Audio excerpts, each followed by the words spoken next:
बताएं क्या तुम्हें कैसा है गुंबदे खजरा। बताएं क्या तुम्हें, बताएं क्या तुम्हें,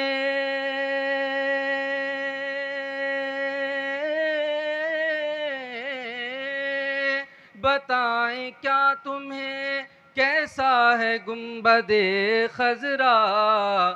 जहां में सबसे, जहां में सबसे अनोखा है गुंबदे खजरा। जहां में सबसे अनोखा है गुंबदे खजरा। जहां में सबसे अनोखा है गुंबदे खजरा। जहां में सबसे अनोखा है गुंबदे खजरा। बताएं क्या तुम्हें कैसा है गुंबदे खजरा। जहां में सबसे अनोखा है गुंबदे खजरा। इधर उधर ना देखें, आप इधर ही देखें बस थोड़ी देर, 15-20 मिनट, ज़्यादा नहीं। आप सुबहान अल्लाह कहते रहें। ऐसी महफिल में, ऐसे बुजुर्ग की महफिल में बैठे हैं कि इंशाअल्लाह अगर आपका सुबहान अल्लाह कबूल हो गया तो आपका यहाँ भी बेड़ा पार है और मैदान क़यामत में भी बेड़ा पार है। आप यही नीयत से तो बैठे हैं कि हमें सवाब मिले, तो बजाय सवाब की आपके और उल्टा हो जाए, ऐसा नहीं करें। आप सुबहान अल्लाह अल्हम्दुलिल्लाह कहते रहें और बगौर समात फरमाएं। कह दें या रसूल अल्लाह, नजारा कर लिया बैठे बिठाए जन्नत का। नजारा कर लिया, नजारा कर लिया बैठे बिठाए जन्नत का। तसव्वुरात में आया है गुंबदे खजरा। तसव्वुरात में आया है गुंबदे खजरा। तसव्वुरात में आया है गुंबदे खजरा। बताएं क्या तुम्हें कैसा है गुंबदे खजरा। और ये शेर बतौर ख़ास, ये जो दुनिया भर में उजाला फैला है, ये गुंबद खदरा का ही सदका है।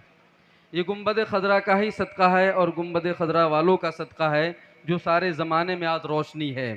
क्या कहते हैं शायर, जो आज सारे ज़माने में नूर फैला है।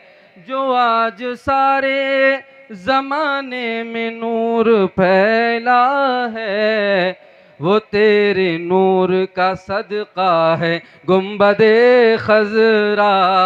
वो तेरे नूर का सदका है गुंबदे खजरा। वो तेरे नूर का सदका है गुंबदे खजरा। वो तेरे नूर का सदका है गुंबदे खजरा। बताएं क्या तुम्हें कैसा है गुंबदे खजरा। जहां में सबसे अनोखा है गुंबदे खजरा। हजरात, मैंने जिस आयत करीमा की तिलावत करने का शरफ़ हासिल किया, अल्लाह रब्बुल इज़्ज़त फरमाता है, मेरे सिवा किसी की इबादत न करो और अपने माँ बाप के साथ हुस्न सलूक करो। कुर्बान जाओ उस रब की ज़ात पे जिसने हमें ऐसे नबी दिए, ऐसे नबी जिन्होंने हमें हुक्म दिया, बहुत सारे हुक्म अता किए कि नमाज अदा करो, रोज़े रखो, ज़कात दो। इन सारे हुक्म पे आयद होते हुए, हम अमल पैरा होते हुए, इन सब में एक हुक्म और भी हमें अता किया कि अपने माँ बाप के साथ हुस्न सलूक करो। सुभान अल्लाह। मेरे आका सल्लल्लाहु ताला अलैहि वसल्लम फरमाते हैं कि तुम्हारे माँ बाप में से अगर कोई बूढ़ा हो जाए तो तुम पर ज़रूरी है कि तुम उनकी खिदमत करके जन्नत हासिल करो। सुभान अल्लाह। मैं आपको बताता चलूँ कि जो बुज़ुर्गों का पैगाम रहा है, जो अल्लाह वालों का पैगाम रहा है, वो यही रहा है। चाहे अल्लाह वाले ये हों, चाहे हुजूर गौसे आज़म हो, चाहे हुजूर ख्वाजा गरीब नवाज़ हो, चाहे हुजूर आला हज़रत हो, वो वली वक्त के कितने ही बड़े वली क्यों ना हो, उनका पैगाम यही रहा है कि अपने माँ बाप के साथ हुस्न सलूक करो, अपने माँ बाप से मोहब्बत रखो, अपने माँ बाप की फर्माबरदारी करो, अपने माँ बाप के साथ ऊंची आवाज़ में बात ना करो। अगर तुम्हारे माँ बाप तुम्हें किसी बात का हुक्म दे तो उसे मान लिया करो। अगर तुम्हारे माँ बाप तुमसे कहें कि बेटा गलत जगह ना जाओ तो तुम वहाँ ना जाया करो। तुम्हारे माँ बाप तुम्हें कोई भी अच्छा काम के लिए कहें तो तुम पे ज़रूरी बनता है कि तुम उनकी बात मानो।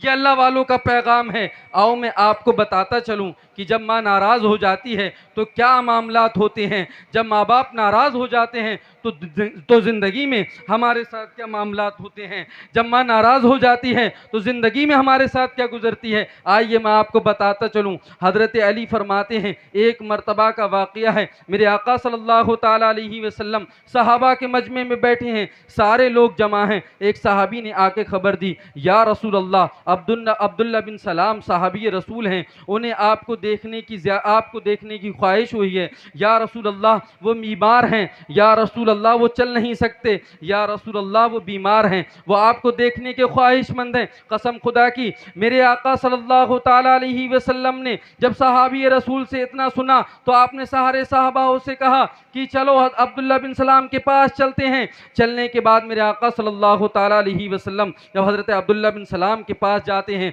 गौर करने की बात है, हज़रत अब्दुल्ला बिन सलाम बीमार हैं, खाट पर लेटे हुए हैं, चारपाई पे बिस्तरे मर्ज पर लेटे हुए हैं, आप उठ ना सके। मेरे आका सल्लल्लाहु ताला आ रहे हैं, क्या माजरा है? तो उनकी बीबी ने कहा, हुजूर जब से मेरा इनसे निकाह हुआ है, जब से मैं इनके घर में आई हूँ, जब से मेरी इनसे शादी हुई है, मैंने कभी नहीं देखा इनकी नमाज कज़ा हुई हो, मैंने कभी नहीं देखा कि इन्होंने रोज़े कज़ा किए हो, मैंने ऐसा कभी नहीं देखा कि इन्होंने ज़कात अदा न की हो, मैंने ऐसा कभी नहीं देखा कि इन्होंने किसी का हक मारा हो, मैंने ऐसा कभी नहीं देखा कि इन्होंने किसी का दिल दुखाया हो। लेकिन हुजूर एक बात है, इनकी अम्मी जान इनसे नाराज हैं। गौर करने की बात है, एक साहब ये रसूल हैं जो नमाज भी पढ़ रहे हैं, जो रोजे भी रख रहे हैं, जो ज़कात भी अदा कर रहे हैं, जो मुसलमानों का हक भी अदा कर रहे हैं, लेकिन उनकी माँ नाराज है तो वो कलमा ना पढ़ सक रहे हैं, वो कलमा नहीं पढ़ पा रहे हैं। हजरत मोहतरम हुजूर सल्लल्लाहु ताला अलैहि वसल्लम ने हजरत बिलाल को भेजा कि अब्दुल्ला बिन सलाम की अम्मी को बुला के लेके आओ। हजरत मोहतरम हजरत बिलाल जाते हैं और आपकी अम्मी जान को लेके आते हैं, लेकिन उनकी अम्मी जान इनकार कर देती हैं कि मैं नहीं जाऊंगी, मैं अब्दुल्ला बिन सलाम से नाराज हूँ। हजरत हुजूर सल्लल्लाहु ताला अलैहि वसल्लम ने हजरत अली और हजरत उमर को भेजा कि जाओ अब्दुल्ला बिन सलाम की अम्मी को बुला के लेके आओ। हजरत जब उनकी अम्मी ज़्यादा इसरार हो गया तो आई और कहा, आका सल्लल्लाहु ताला अलैहि वसल्लम ने तुम्हारे बेटे से तुम्हारी क्या नाराज़ी है, तुम अपने बेटे से नाराज़ क्यों हो, तुम अपने बेटे से इतना क्यों खफा हो कि तुम्हारे बेटे को ये सज़ा मिली है दुनिया में कि दुनिया में हयात होने के बाद वो कलमा नहीं पढ़ पा रहा है, लिहाजा तुम उसे माफ़ कर दो। ऐसी कौन सी वजह है, ऐसी कौन सी खता है कि तुम मुझसे नाराज़ हो, तुम मुझसे खफा हो। हजरत मोहतरम उनकी अम्मी जान का जवाब सुनिए और वो लोग गौर से सुने जो अपनी बीवियों की बात मान के अपनी माओ को ठुकरा देते हैं, अपनी बीवियों की बात सुन के अपनी माओ की बात नहीं मानते हैं, अपनी बीवियों के अंडर में आके अपनी माओ को दर दर की ठोकरों पे छोड़ देते हैं। वो गौर से सुने। हजरत अब्दुल्ला बिन सलाम की अम्मी कहती हैं, हुजूर ये अपनी बीवी की बात मानता है और मुझे ठुकरा दिया करता है, मैं इसे माफ नहीं करूंगी, मेरी जमानत कौन लेगा जब ये मर जाएगा। कसम खुदा की मेरे आका फरमाते हैं, मैं तुम्हारी जमानत लेता हूं कि तुम दुनिया में मेरे साथ रहो। समझ में आ रही है आपकी बात? समझ में आ रही है? माँ बाप की खिदमत करेंगे आप? ये अल्लाह वालों का पैगाम है, ये इनका भी पैगाम है। हुजूर गौसे आजम हो, हुजूर ख्वाजा गरीब नवाज हो, वक्त के कितने ही बड़े वली हों, सबका यही पैगाम है कि अपने माँ बाप के साथ उसने सलूक करो। अरे कायनात के ताजदार का पैगाम है कि अपने माँ बाप के साथ उसने सलूक करें आप। समझ में आया आपके? तो अल्लाह वालों का यही पैगाम है कि आप उसने सलूक करें अपने माँ बाप के साथ। और एक बात मैं आपको और कह दूं, बात मुनासिब नहीं है लेकिन अगर किसी को बुरी लगे तो वो कह देना, अगर आप जलसे का एहतमाम करें तो फिर आपका ये भी कार बनता है, आपका ये भी जिम्मेदारी है कि आप सुनने के लिए तैयार भी रहें, वरना यूं किसी के सबके ही चंदा हुआ है, पैसे हुए हैं, इस तरीके से ये ज़ाया ना करें। 4 आदमियों ने जलसा सजा लिया और बस हो गया। नागवार बात है लेकिन कहना इसलिए मुनासिब समझ रहा हूँ क्योंकि बहुत देर से हसन भाई आपसे कोशिश कर रहे हैं आ जाएं सुन लें, आ जाएं सुन लें। अरे आप तो वो कौम हैं कि तुम्हें तो कोई ज़रूरत ही नहीं थी बात कहने की, तुम्हारा तो चेहरा देख के लोग कलमा पढ़ लिया करते थे, तुम तो वो कौम हो। आज तुमसे कहना पड़ लिया है कि रसूल की महफिल है और आ जाओ यहाँ पर। अरे तुम्हें तो वैसे ही बढ़ चढ़ के हिस्सा लेना चाहिए यहाँ पर, वैसे ही आगे बढ़ के बैठना चाहिए कि हम सुनेंगे। आज हमारे नौजवानों का पता नहीं, हमारे जो बुजुर्ग हैं उनका पता नहीं, बच्चे ही बैठे हैं। इनकी समझ में आएगा कि ये अभी जाएंगे सुबह भूल जाएंगे, नौजवान सुनेंगे उनकी समझ में आएगा। मैंने इस सलाह 10 बातें बताई आपको, एक आध तो समझ में आएगी आपके, बच्चे क्या समझेंगे। और यहाँ अगर 1000 आदमी होते तो 10 की समझ में आती बात। तो ये जिम्मेदारी है मेरी। बाकी अगर मुझसे कोई गलती हो गई हो मेरे पढ़ने पढ़ाने में, अल्लाह ताला उसे माफ़ फरमाए। सब लोग कलमा शरीफ पढ़ लीजिए, ला मोहम्मदुर रसूलुल्लाह व अस्सलाम।